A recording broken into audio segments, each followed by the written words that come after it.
channel. It's your boy Auto Guy DIY coming at you with the test drive. So I put my rack and pinion video out yesterday. I replaced the rack and pinion. The issues I was having is it was real drifty on the road. Like it was difficult to maintain a single lane. When I hit my brakes, the front wheel shook back and forth like a warped rotor, which yes, I know I have warped rotors because I can still feel them. But those are some of the symptoms I was having that made me get under there and look at the rack and pinion, see how bad a shape it was in. So I called around to five or six dealerships. Nobody could get their hands on a rack and pinion for this year model truck. I don't know if they were lying to me or just didn't want to put the work in to find it. They kept telling me they're trying to discontinue them or weed them out or something like that. So I needed one, so I threw a auto parts rack and pinion under here. I know it's not the best, but I needed it to get down the road to get to work. So I'm gonna turn this camera, we're gonna point it at the steering wheel, and I'll show y'all, man, the steering's tight. It turns well. Well, I say that. It does have a shutter in it when I turn hard to the left. So that goes back to auto parts, but like I stated, I needed it. I had to get it under the truck. It's either this or lose a front wheel or a tie rod end come off, or something catastrophic. I know if it played out, it would have been bad. So, but I'm also going to show y'all the miles. Here's the miles, 398,971. We're cruising down the freeway at 70. Right?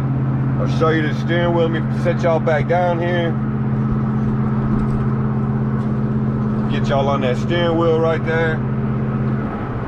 Look, hit the brakes. I know you can see that steering wheel move a little bit. That's where the rotors are still warped. So besides that, it drives great. I mean, it handles so much better. It's got the stability back in the front end. It's easy to drive. I have no issues. It was super easy to change out. I mean, I really have no complaints. Like I stated, it's got that shutter in there. I don't know if it's a bad rack and pinion or maybe some air pockets in there. So, but with all that, I am about to roll over 400,000 miles, and I wanted to kind of do something for the truck and for the channel for rolling over 400,000 miles on a 2003 Ram 1500. So I'm thinking about getting into a front end replacement kit, which would be upper control arms, lower ball joints, outer tie rod ends, sway bar bushing end links. So y'all kind of, I don't know, I guess give me some suggestions, kind of get at me, let me know what y'all think, what y'all think I should do within a reasonable cost. You know, I am a working man. So you thought the video was over. Well, it's not.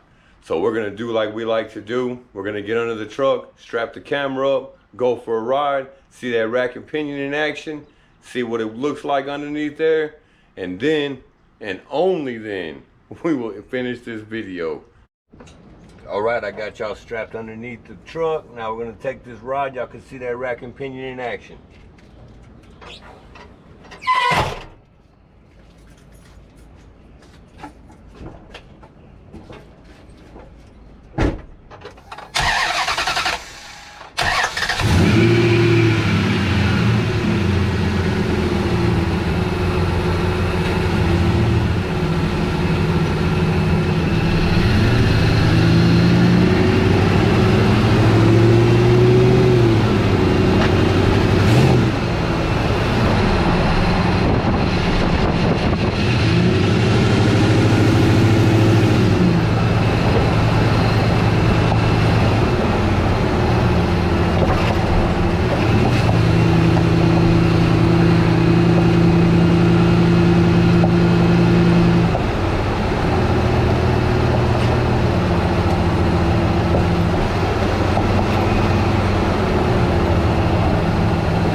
I got y'all out from underneath the truck. I heard that power steering pump whining. I guess that'll be something we'll have to get into. I probably drove it too long with it whining because it was losing pressure through that rack. So we'll get into that, but this is my test drive slash whatever you want to call it, man. So this is Auto Guy DIY. Keep living the dream, doing your thing, like and subscribe. Always get at me with a comment, and I'm rolling out.